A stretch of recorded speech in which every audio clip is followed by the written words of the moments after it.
Hello, welcome to another P38 video. So today we're going to be doing front radius arm bushes. This is going to be a part 1 and part 2 videos. This is obviously part 1. Part 2 is going to be changing the rear radius arm front bush. So before you get started, there's a couple of things you need to check. Depends what you're going to opt for as well. There's obviously 2 options. You can replace with standard rubber bushes, which I'm going to do, and you'll see the link in the description, the picture of the one I've purchased off eBay. Very good set. You get the whole 4 bushes at the front, and they also include genuine rubber bushes on the back where it attaches to the chassis, and he also includes all the bolts, nuts. So I think for the price, I think it's good value. But there's a thing you need to know about that, or you can opt for polys. So these I'm not going to fit polys on the front, but I am going to fit polys on the back, as you will see, and there is a reason why I'm mixing them up. Some of you might not agree, but I'll explain that in another video. Anyway, let's get started.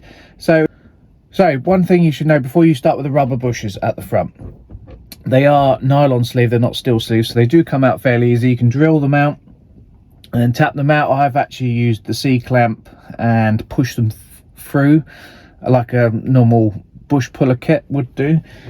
But the trouble is getting them back in, so they're actually about 5mm too big for the hole. So the tool Land Rover specify, you have to shrink the bush and then drive it in.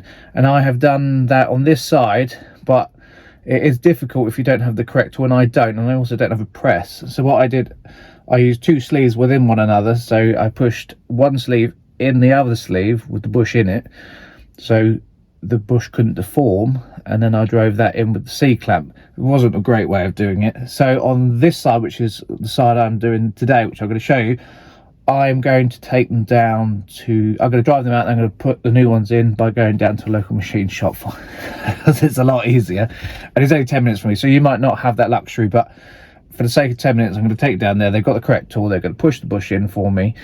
However, if you don't have that, you don't need those with polys, you can just drill the old ones out and push these in. They go 2 halves together, and the metal sleeve goes in the middle. Anyway, enough of me rambling. Let me show you how to remove them. Remember, safety first, because you are essentially disattaching the axle from the chassis. I know you've got the panhard bar still attached and the airbag, but there's no forward and backwards movements. That's limitation, so do one side at a time, don't do both at the same time. Make sure that you block the chassis with an axle stand and the axle. If you want to be extra careful, I did put a ratchet strap around the axle and the chassis so that it couldn't move, because obviously if you got the airbag like this, and if you're moving the axle around, you could put a strain and the airbag could blow. Let me show you. I've done too much talking, but just make sure you watch that bit at the beginning, because don't get halfway through the job and then realize you can't press the new rubber bushes in. All right. Okay, it's incredibly windy, but so if we go under here, this is the side I have already done, and what we're looking for that nut there. You see it's got a space washer on it, and then it goes round to the front, and I'll show you down there. And then at the front you've got 2 bolts and nuts there, and there's one just behind the axle. So we're going to jack this up. When you jack these axles up, make sure you don't put the claws of the jack into them. Put something in between, a rubber bung I tend to put between them so they don't damage the bottom of the axle. Okay, so this side's done, so we're going to do the other side. Get these off. You do need to undo the anti-roll bar. Just undo the clamps, the D clamps. Let it flop down, that's fine. And the track rod bar at the back there needs to come undone, so you can drop the radius arm bushes out. And that is all it is.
So if you're going to put polys in these, you can just drill these out, the rubber, and you can bash them out. Or if you've got a C-clamp in, you can, like the ones I use in ball joint, you can put the C-clamp round them, put the socket on the inside the bush puller, and it will drive it straight out. So these are nylon sleeve, they're not actually steel. So you're going for polys, obviously ignore that bit, just drive the old one out and push the new polys in.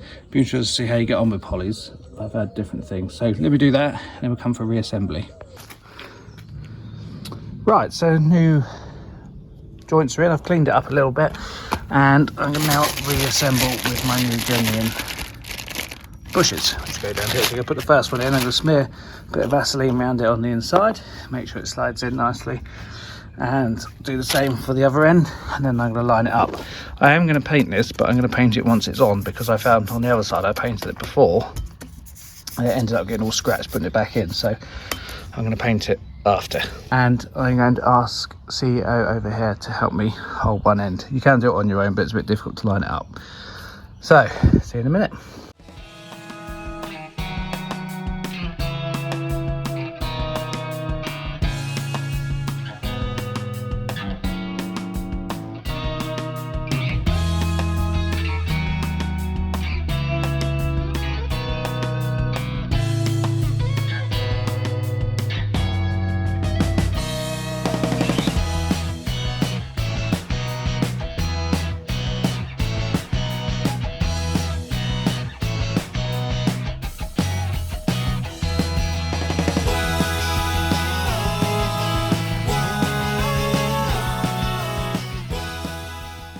All right, I've done it up loosely for now, so that bolt's done up.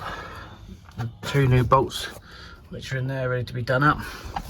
So the two bolts here and here are 125 Newton meters, and the rear one, 24, is 160 Newton meters. I'll put them in the descriptions. Don't forget to put your EAS sensor back on. So that's it. I'm going to put this back together. I'm going to paint it up, put it back together. I should have mentioned at the beginning, if you're going to do this, make sure you disable the EAS, because you don't want the EAS moving around the air suspension while you're doing this. So I've taken the fuse out for mine. If not, leave the door open. They should not adjust with the door open, but to be sure, take the fuse out. Anyway, I'm going to leave it playing while I reassemble, but thank you very much for watching. If you've got any comments, don't forget to put them below. Let me know if you've tried the poly brushes before, which brand, Brit Part or the Powerflex ones. I'd be interested to know. These are just Brit Part on the front, because it comes in that kit at the beginning, and genuines at the back. So all right, wish me luck. I'm going to put it back together. This shouldn't take you any more than an hour really per side. It may be a bit longer if you're going to press the joints out yourself, or if, as I say, if you're going to go polyethylene, then it's easy. But right, that's for me waffling. I'm going to leave it playing to the end. So thanks very much for watching, and don't forget to like and subscribe.